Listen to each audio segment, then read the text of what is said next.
Bom dia, pessoal. Hoje nós voltamos para a realidade, pois ontem foi um dia de meia comemoração, mas nós precisávamos comemorar. Não porque o julgamento do impeachment tenha sido justo, mas porque há mais de 2 anos o Brasil lutou por uma causa, uma luta cansativa e estressante. Eu me dei sim o luxo de me divertir, apesar de não estar de fato feliz com a finalização do julgamento, mas este era um gostinho que precisávamos sentir. Todo brasileiro tinha de sentir o sentimento de finalização de um início de uma luta pacífica contra um projeto de governo bolivariano, marxista, comunista, que se implantou oficialmente há 13 anos, mas que já estava em curso há mais de 50. E sim, durante o regime militar, que na verdade só serviu para enganar a direita brasileira de que estava sendo feito algo contra o comunismo, não teve em sua pauta oficial acabar com o marxismo no Brasil. Em 2013, eu brinco, foi o maior tiro no pé da esquerda brasileira, que durante seus atos contra os 20 centavos, eles conseguiram o que não estavam em sua pauta, acordar a direita brasileira. E desde então, nós aos poucos fomos nos levantando, até que em 2014 não houve mais como nos segurar. Foi este ano que oficialmente os movimentos apareceram com força e que muitos outros surgiram, até que durante as eleições a realidade veio à tona, em meio a mentiras eleitoreiras e apuração secreta de votos. Os cidadãos acordaram, os cidadãos perceberam as mentiras, perceberam a apuração secreta e se indignaram com a falsa vitória de Dilma. 2015 foi um ano incrível, movido pela primeira vez não por iniciativas políticas e sindicalistas, mas pela sociedade civil organizada, um ano cheio de manifestações sérias e pacíficas, com um único clamor: a liberdade, o primeiro parágrafo da Constituição, o amor à pátria, o amor à bandeira. Nossa pauta? A democracia, ou seja, o poder do povo.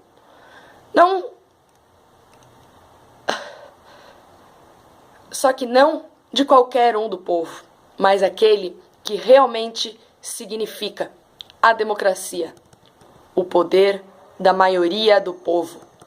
Hoje, amigos, 1º de setembro de 2016, com um novo presidente, com uma nova agenda, o brasileiro deve voltar para a realidade, para o que realmente aconteceu.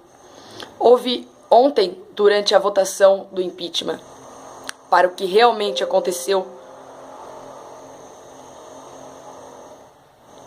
para o que realmente houve ontem durante a votação do impeachment. Pois se houve um golpe parlamentar, este golpe ocorreu durante a segunda votação do julgamento, uma votação inconstitucional, baseada numa lei que se acha no direito de passar por cima da nossa Carta Magna.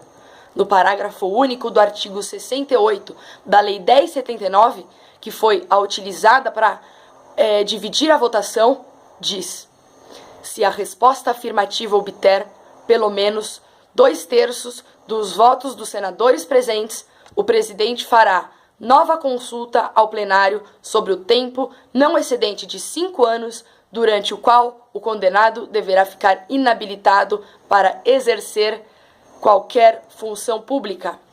Na nossa Constituição, no artigo 52, parágrafo único, nos casos previstos nos incisos 1º e 2º, funcionará como presidente o do Senado Tribunal Federal, o do Supremo Tribunal Federal, limitando-se à condenação, que somente será proferida por 2/3 dos votos dos senadores do Senado Federal, a perda do cargo com inabilitação por 8 anos para que o exercício da função pública, sem prejuízos das demais sanções judiciais cabíveis.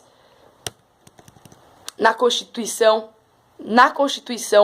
artigo 52, parágrafo único diz: nos casos previstos nos incisos 1º e 2º, funcionará como presidente o do Supremo Tribunal Federal, limitando-se à condenação de que somente será proferida por 2/3 dos votos do Senado Federal a perda do cargo com inabilitação por 8 anos para o exercício de função pública, sem prejuízo das demais sanções judiciais cabíveis.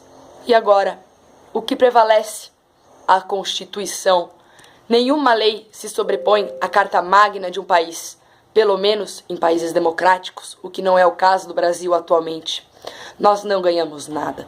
Nossa luta pelo começo da redemocratização não chegou ao fim, e nem ao fim do começo. E por mais que, no início, eu tenha dito que o brasileiro precisava sentir o gostinho da finalização de um início da luta pacífica contra o bolivarianismo, contra o marxismo, contra o comunismo, esse gostinho nos foi dado somente durante os 10 minutos antecedentes do início do real golpe parlamentar, como se colocassem um chocolate na mão de uma criança e o arrancassem logo na primeira mordida. O arrancaram, rasgaram a Constituição, como tem feito há mais de 13 anos. Amiga, amigo, nossa luta continua, que será longa, cansativa e ainda mais estressante do que as dos anos passados. Fica aqui meu repúdio ao verdadeiro golpe parlamentar. Boa tarde a todos. Paz.